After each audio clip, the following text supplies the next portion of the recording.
Šta je bilo?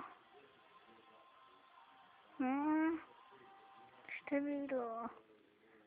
Opet ona koala. Ojoj, da. Nemo samo početi igrat. Hajde, izaberi nekog. Dobro.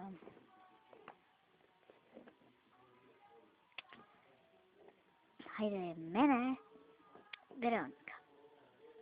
Izazov. Izađi van i reci toj koali. Nek ide u... Znaš. Ne, šalim se, nam da ne. Reci ju. Te glupa. A može barem samo neko ići, a?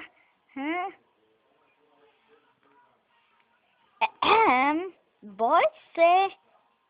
Da. Dobro, idem.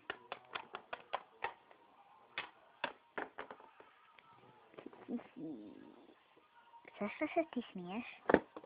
Ma ništa.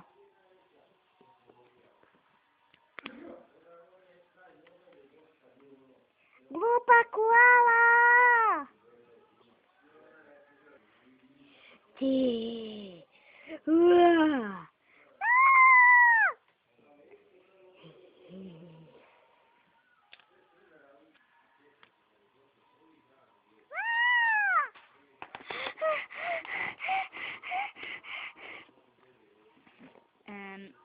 Šta je bilo? A zašto si ti upalila svjetlo? Idem ga isključiti. Evo me. Zar je bilo toliko strašno? Da, htjela me ubiti. O moj Bože, stvarno? Pali svjetlo. I... Ne trebate. Sve u redu. Sve u redu.